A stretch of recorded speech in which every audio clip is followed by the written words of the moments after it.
what I'm doing here, I'm getting ready to fix the gas tank as best I can.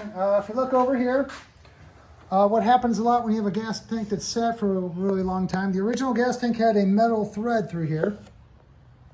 Went just right in here inside the hole. A lot of times when these have been sitting and you try to pull them out, that actually rips out of the plastic. And mine was so bad I couldn't get it off. It was completely glued together and disintegrated. So what I have to do here, I also found that I have a crack right here. So I think what I'm gonna do, I have some epoxy. I'm gonna try to just fill in this crack real quick. Then after I get the crack filled in, I'm gonna come over here, and this is all just for the filter. I'm gonna take my little X-Acto knife, and I have to cut off a couple little tabs right on the outside of here. There's 2 tabs that I can't get to. I need to cut them out. There's one back here and one back here. These little tabs, there's a tab here and a tab here that needs to be cut out. Then we'll put this around here, tighten it down. I'll use this wire to thread this little thing. Someone invented this. I found it on Ren's list. It's a little thing that goes through the gas tank and comes up against here, and it'll lock down. And then the fuel filter for the tank will lock into this. Pretty simple here. It's just going to lock into this. And this part will lock it down so it can't go any further in the tank. And this will screw in and make the seal between here and there so that I can then hook up the gas tank and put it back in the car. And that stays in there permanently? Yeah, this will stay in there. This has to be changed every like 30, 40,000 miles or less.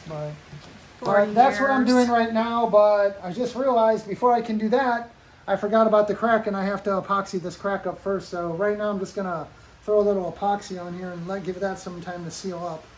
Okay, cool. All right, here we go. We're going to epoxy this little crack here. So I don't need a whole lot. I just want to make sure this is sealed up. This is a JB Weld Marine Weld, which is water and petroleum and chemical resistant. So you just mix up equal parts of it. Really simple. I don't need much. A little bit of that. About the same amount. Ooh, that smells. What does it smell like? Don't know. That smells. About that, we'll just mix it up. It's gonna turn gray. All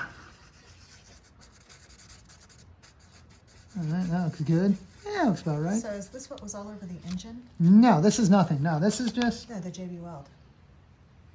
No, that's what he tried to do. Yeah, that's what he tried to do. Yeah, the different JB Weld. So I'm going to do now is I'm just going to take a little bit of this here. Shoot, I need my glasses on. I can't see. I'm going to take a little bit of this here, put it into this little hole here, and this a little crack. A little bit more, come up here. Make sure I don't make the thing any worse than it is. Get on the inside a little bit.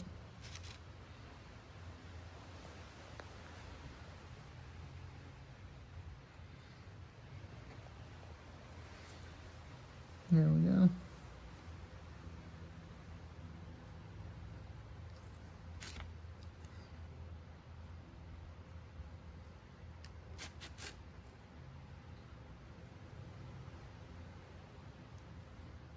Just pushing it all in there. All right, that looks good. The inside looks good. Make sure there's nothing extra on there because I don't want it to mess with anything I'm trying to put on later. So see how long you're going to leave it now? I'm going to leave this probably a whole day. It says it's completely done in a day, so I don't need to have, this is nothing I need to have done immediately, so I'm just going to let this kind of sit for a day. And then we will get back to work on the gas tank again.